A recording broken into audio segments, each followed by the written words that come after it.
All right, so here is the CPT book. We call this the CPT manual or the CPT book. Very similar to the ICD-9. What CPT stands for is current procedural terminology. So for every procedure that is performed, there is a code for it. Very similar to every diagnosis or every common disorder or disease, there's a diagnosis for it. But when it comes to procedures, what we do on a patient or for a patient, then it is based off of a code, and the code determines level of reimbursement based on, one, the level of code you select, or two, how many codes you submit, because you can submit more than one for one procedure, just depending. And when we get into I want you guys to view this video first, because then when we get into the lecture, I will explain to you when bundling coding is okay, or when you can only use one code. And just trying to get this unstuck here, so if you excuse me for a second.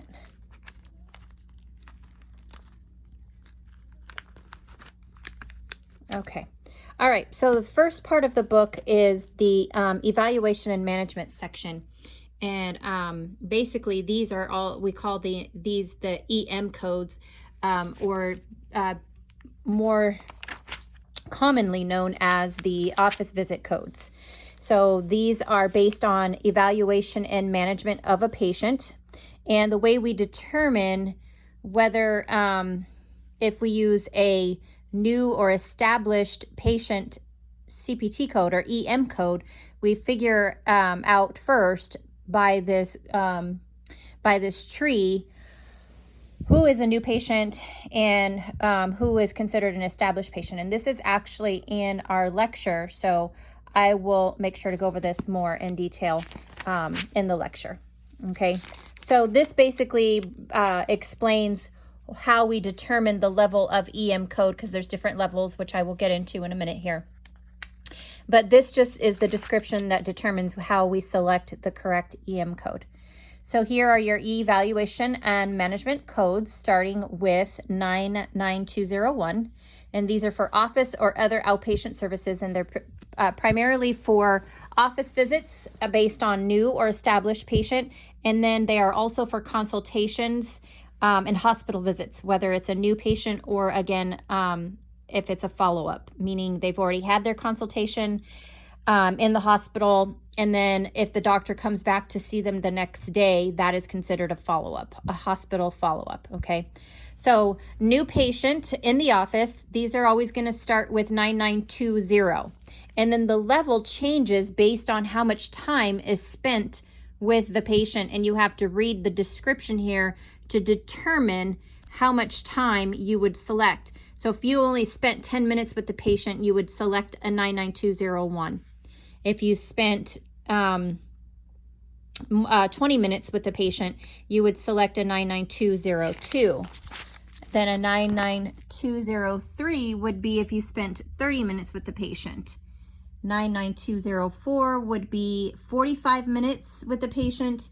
And the 99205 being the most complex, highest level of new patient visit would be if you spent 60 minutes or more with the patient. And then your established codes start with 9921.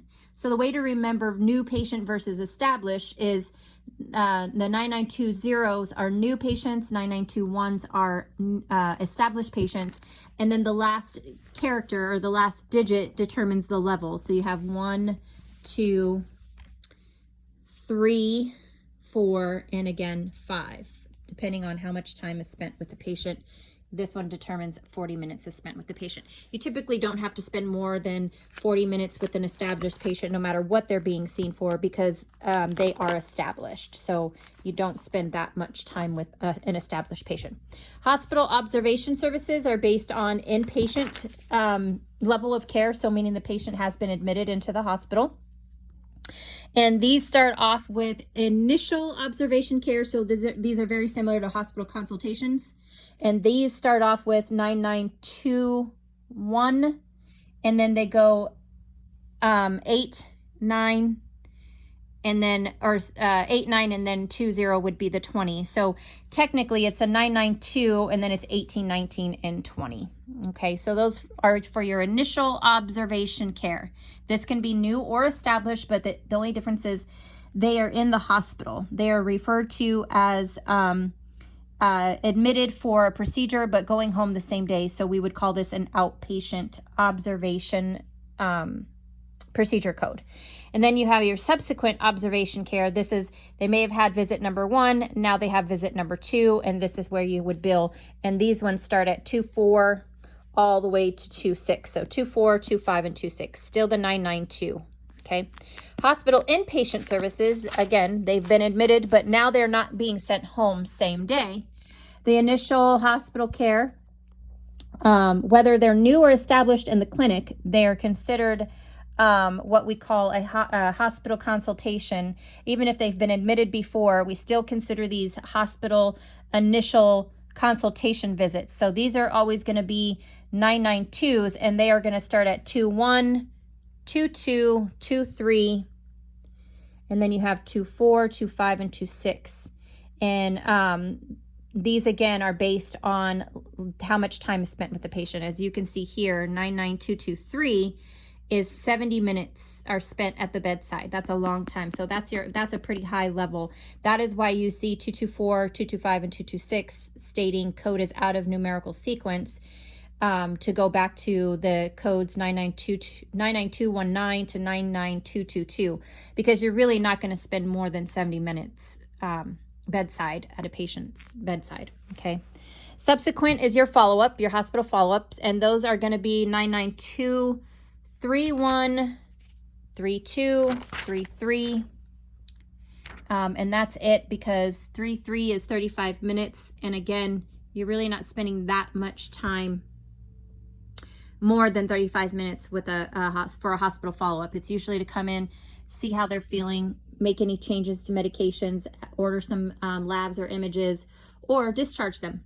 Okay, usually a discharge visit is going to be more your 99231, because that is only requiring about 15 minutes.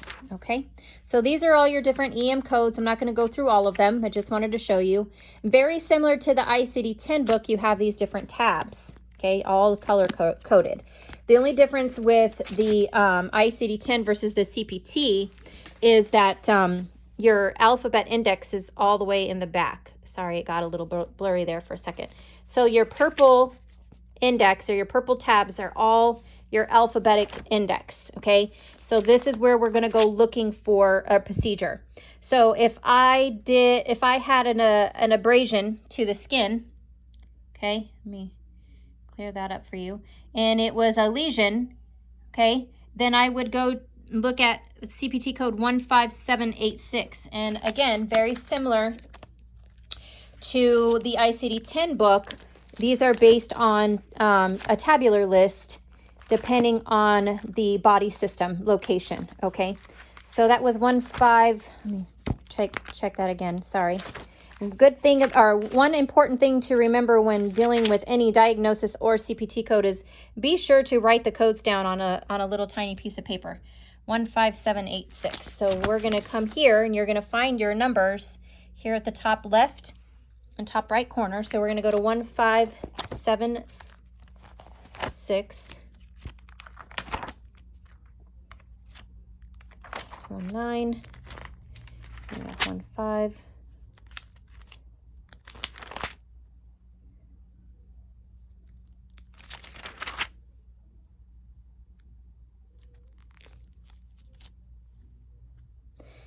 All right, so hang on a second. Let me go back, make sure I had the right one.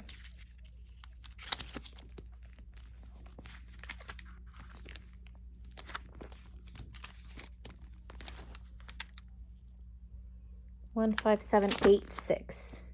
So there's 77780. Here we go. 15786 says abrasion, single lesion, for example, keratosis or a scar. So it could be an old abrasion, or it could be a new one. A keratosis is kind of like a keloid too. So this could be more of a long-term scar, meaning it's been there for a while. But if the doctor just said patients had one abrasion, treated the patient for one abrasion, meaning single, meaning one, then we can go ahead and use this 15786 code. So this is basically how we determine what code to use, okay? Whether it's a procedure code or if it's an EM code, and the EM codes all being in the red section. And then you have the different sections based on the different types of body systems, color-coded by tabs, and the numbers start. This will be part of your homework, is anesthesia codes start at 00100 and go to what? That would be 10999. And then it's going to ask you, what are the surgery codes start at? It shows you right here. They're in between 15999 and 69979, and so on and so forth. Integumentary, musculoskeletal, respiratory, cardio, digestive system, urinary,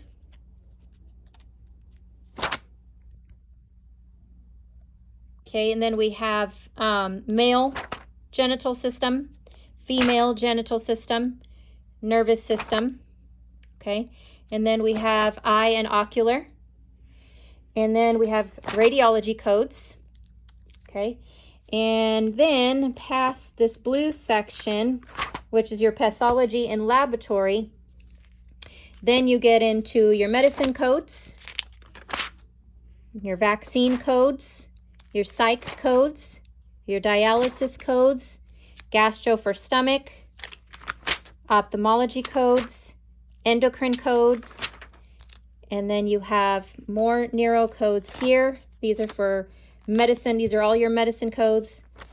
Medicine for behavior health, and then going into your category 2 and category 3 codes. Your category 2 codes are basically, and we'll go over this in our lecture, but your category 2 codes are basically just supplemental codes for tracking. But this would be like if you were doing prenatal care visits, or you were trying to help a patient stop smoking, you could add these category 2 supplemental codes for additional reimbursement if you wanted to. Category 3 codes start here.